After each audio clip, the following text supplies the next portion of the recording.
Hey guys, this is Scott, and I'm gonna do this module is gonna be on interfund transfers. I'm gonna talk about what is an interfund transfer, what money does it actually involve, some of the basics about it, and how to actually submit one or how to do an actual interfund transfer. Okay, first the basics on interfund transfer. This is the type of transaction you want to do if you want to move the money that is already in your account. So you go into your TSP account and you see that you have maybe a $300,000 balance or maybe a $50,000, whatever it is. When you do an interfund transfer, you're telling TSP you want that $300,000 or $500,000 or $50,000, whatever your amount is, to be redistributed from wherever it currently is to a different distribution. I'm going to go ahead and use, I'll use Deb's last position as an example. Prior to her current position, she was at, I believe, 40C and 60S. Or, yeah, this is our group shorthand for somebody who's got 40% in the C fund and 60% in the S fund. She did an interfund transfer at the end of March, which I think was effective April 1st, from that 40C, 60S to her current position of 65C and 35S, if I remember right.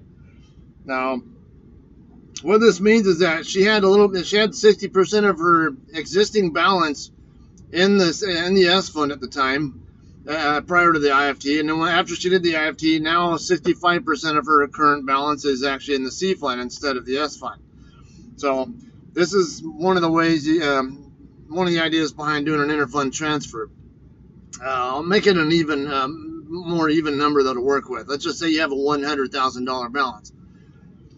In that case, before the IFT, she would have had $40,000 in the C fund and $60,000 in the S fund. After she did the transaction, she changed it to where $65,000 in the C fund and $35,000 in the S fund.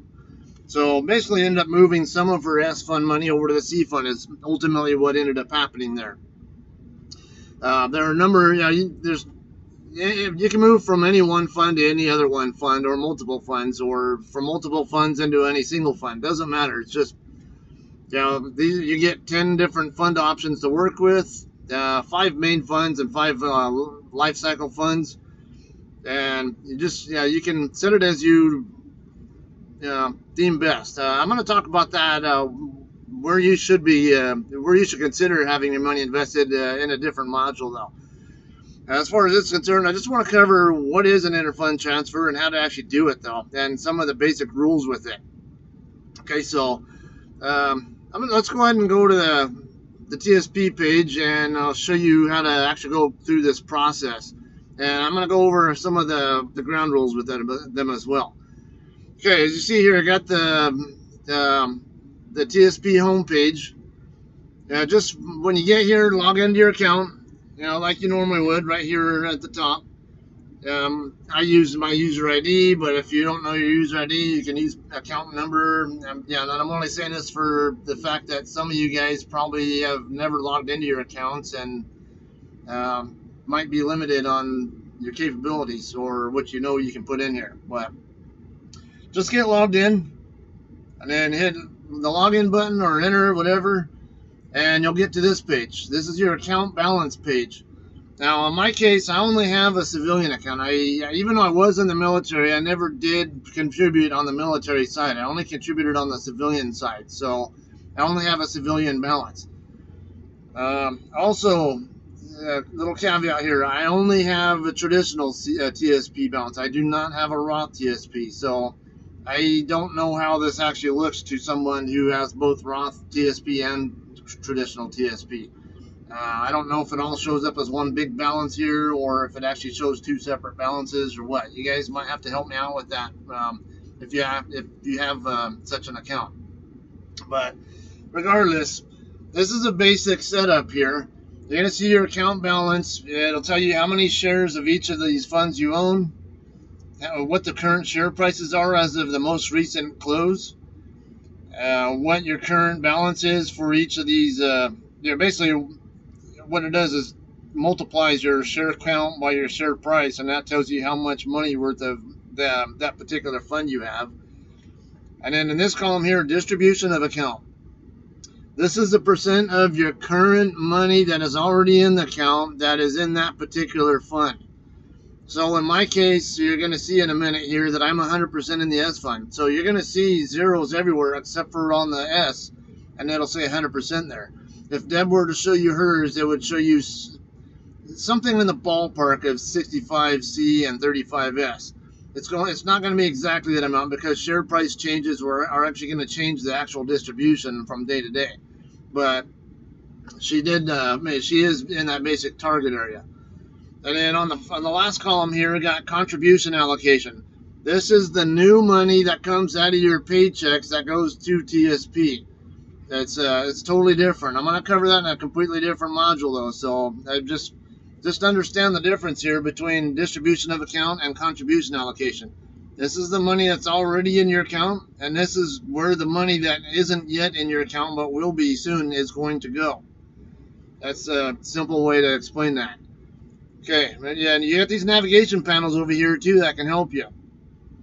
So, the account balance is where it defaults to. It's like kind of like when you, like I just did in the group recently, where I changed the default landing page for group members when they're on a desktop computer.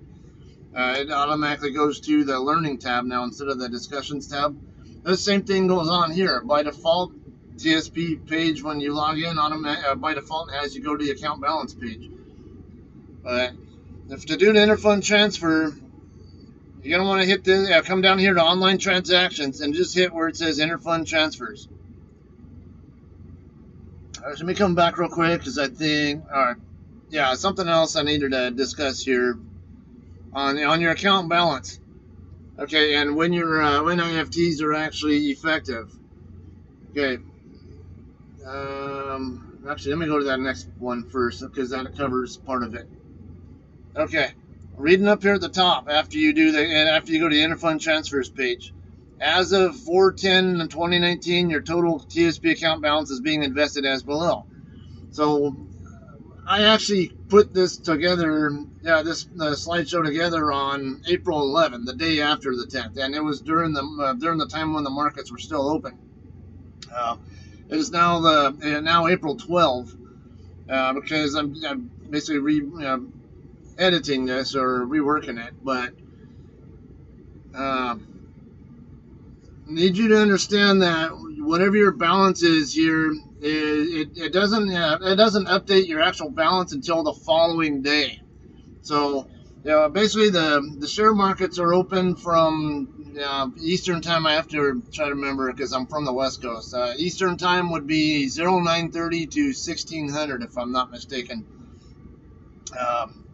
That's when the normal, the New York Stock Exchange and NASDAQ Exchange and all that are open for trading. I live on the West Coast, so I'm used to the West Coast time. To me, it's 0630 to 1300. But now, as far as your interfund transfers are concerned, you need to understand what time of day and what kind of day it is that you put it in. It's going to impact when it actually processes. If you read here, it even says you can change it by clicking request interfund transfer down here. An interfund transfer requested before 12 noon Eastern time on a business day will generally be processed that night. Okay, why does it say will generally be processed? The reason why is because if you do your interfund transfer on a date when TSP is not open for business, and there are certain days when TSP is not open but the share markets are, I think Columbus Day is a really good example of it. There are a couple other days that are considered federal holidays that stock exchanges don't observe, or they do shortened trading days with. But those can be good examples where if TSP is not in business that particular day, your transfer is not gonna go through until the end of the first day that the TSP people actually are working. Also, if they have, there are people involved in this. So, you do put your info in through a computer, and yes, it does go into a computer system at the Federal Thrift Savings Investment, whatever, that Thrift Savings Plan, whatever. But there are still people involved in making things happen there. So, It's not just it's not 100% automated system as far as I know. It still takes people over there doing some legwork and auditing things and doing a bunch of other stuff to make sure things are done and done correctly.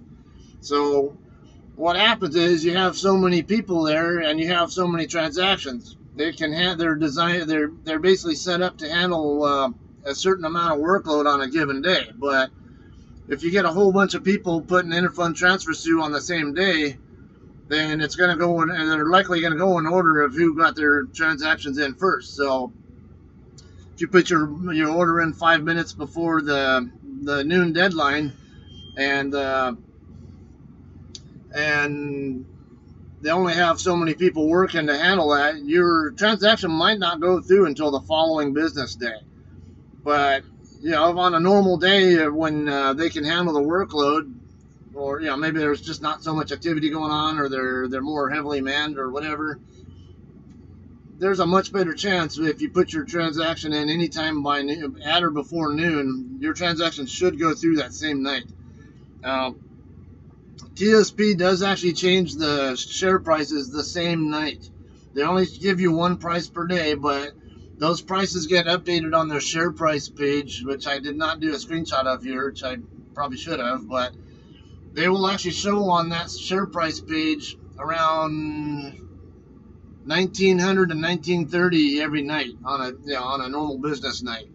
Or if you're on the West Coast, it's 1600 to 1630. Somewhere in that ballpark is when they usually post the share prices. And the same, thankfully to Deb, she also tends to post those same prices in the TSP group, after they actually get posted. So it's a little easier for everybody. You can thank her immensely for that.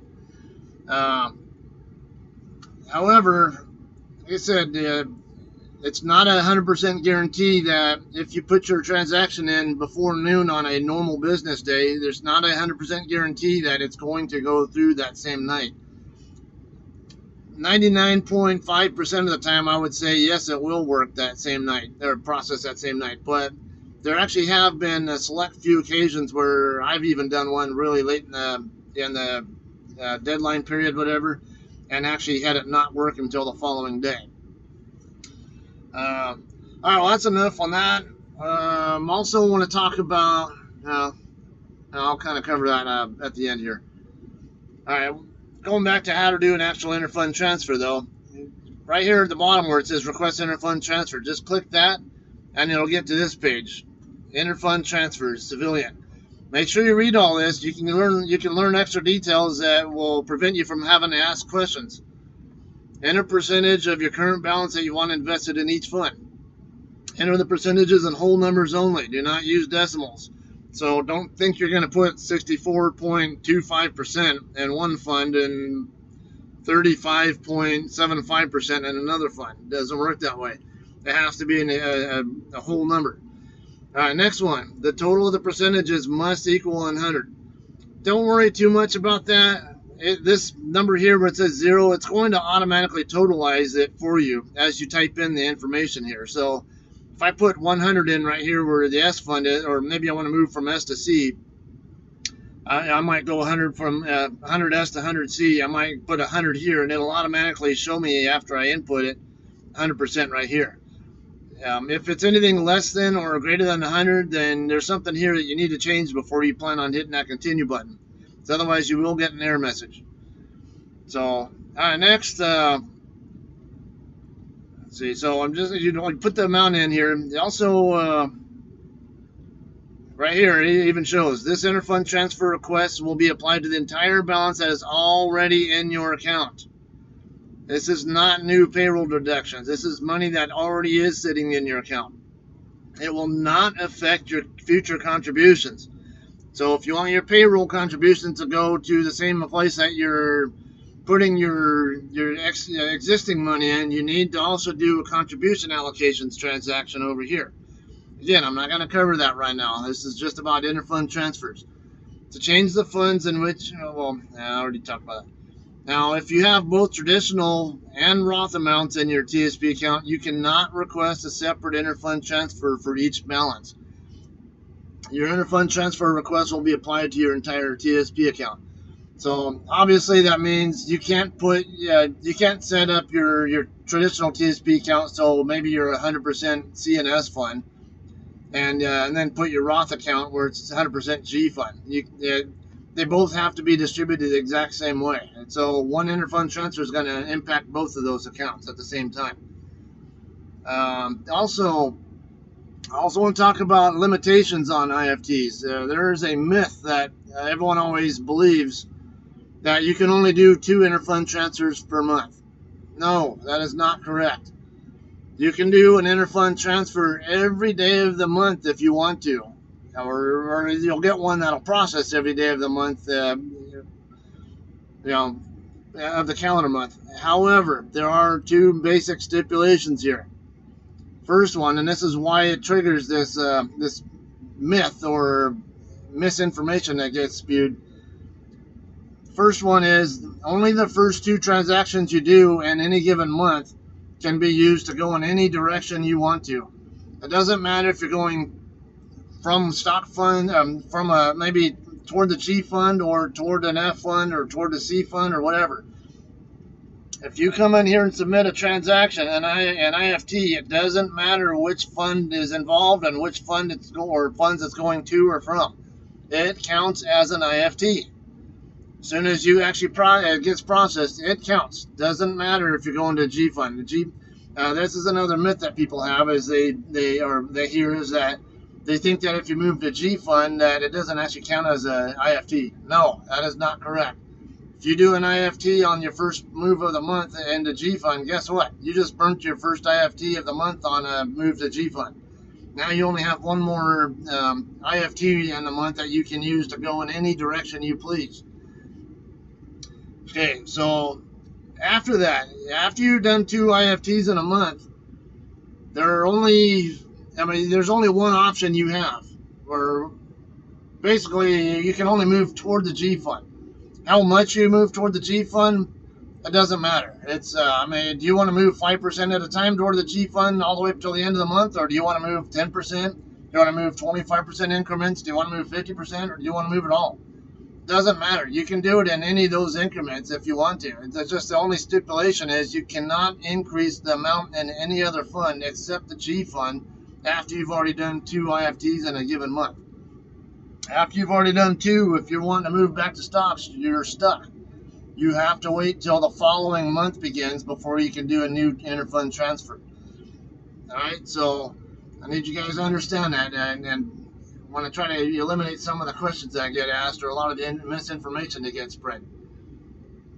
All right, so next, put in your amounts and then hit continue, and you'll get to this. So I'm just doing a simulated move from my 100S fund to Deb's 65C 35S.